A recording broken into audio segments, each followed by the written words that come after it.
Hi YouTube, welcome to Shimmer Girl Talks. Excuse me, my hours changed at work, so I have to get my videos in when I'm able to. So I'm heading to work right now. I did want to talk about the news of Edith Grundy, the lady that's suing Walmart for discrimination because she feels that Black people are being discriminated against by locking up hair care products. And it was first brought to my attention on Facebook the other day, and the person that posted it, she and I didn't see eye to eye on it. I, as a person who has worked in retail, I know that certain items are stolen at a higher rate than other items.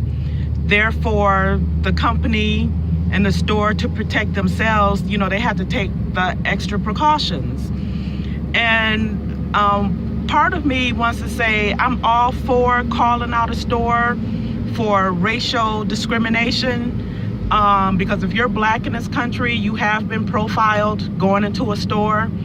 And it's a very hurtful and ugly thing, especially if you are not a criminal. You know that your parents, taught you from knee-high to a grasshopper not to take things that don't belong to you. But unfortunately, in our community, there are a lot of people who steal. And I realize that every race steals. So I'm not just talking about the Black community. But when it comes to, as someone else in another video posted, petty thievery, seems to be, I don't want to say our stock in trade, because I know that there are thieves, like I said, in every community, every race.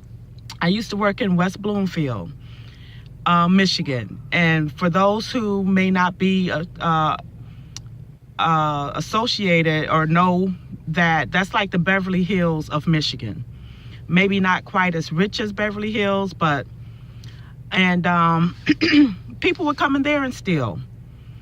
And I'm sure there were items that needed to be locked up. I mean, it's been years since I've worked there, and they're not even there anymore. But there were things that needed to be locked up or put behind glass because people would walk away from it. And this was a high-class community. So think about these Black hair care products when some people figure, oh, the store is not going to miss a $2 item or a $5 item. That adds up over time. The store has to protect itself. And I just wish that we as a community, we need to be trying to get to the source of why the stuff needs to be locked up in the first place. We never want to talk about the root of the problem. We like to try to put Band-Aids over things instead of trying to actually remedy the problem. Like starting with teach your children not to take things that don't belong to them. You don't take things that don't belong to you. End of story. And maybe things wouldn't have to be locked up. Now, if I go into a store and I'm made to feel uncomfortable, I used to work retail, like I said, and so I know all about the, I forgot what they used to call them, but like the undercover shoppers in the stores.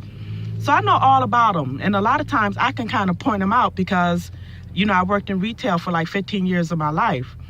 And I don't have a problem with, cameras watching me or whatever, because I have nothing to hide. I'm not stealing. But don't make it obvious. Follow me if you have to, but don't get all up in my face to let me know that you're following me. Because to me, that's kind of aggressive, and it's, like I said, it's ugly, especially when you're not a criminal. But that's neither here nor there. Going back to the Walmart situation, I hope Walmart stands their ground on this one, because apparently there is a problem and a reason why items have to be locked up. I think this woman is kind of looking for 15 minutes of fame. There's something else that we could definitely talk about within our community, and this isn't it. Now, I will say, because I've actually been wanting to do this for a while, that any store that makes you feel uncomfortable, yeah, put them on blast. And you know, long before YouTube, there are stores that I've never stepped foot back in because of how they made me feel. I didn't go to the news about it. Excuse me. You know, I told people, like, in my general circle, don't shop at that store, because I have no problem with that. But for items that have to be locked up, I think that we need to look at our community, because, you know, I've gone to plenty of stores where items need to be locked up, and I didn't look at it as discrimination. I looked at it as, okay, idiots are coming into the store and stealing this stuff, and, you know, I get the, you know, assistance, let them walk it up to the counter, pay for it, and I leave. You know, unfortunately, that's the world we live in, because a few bad apples wants to make it bad for the rest of us. So that's my video for today. If I was all over the place, I'm sorry. I'm sure I'll think of something else I should have, could have, would have said, but you know, just wanted to do a quick video. But check out my other videos. I typically talk about relationships and stuff like that, but I just kind of wanted to tackle this one because I think it's a little bit absurd. You know, that's just my opinion on that. Okay, well, another day, another time. I'll talk to you later. Bye.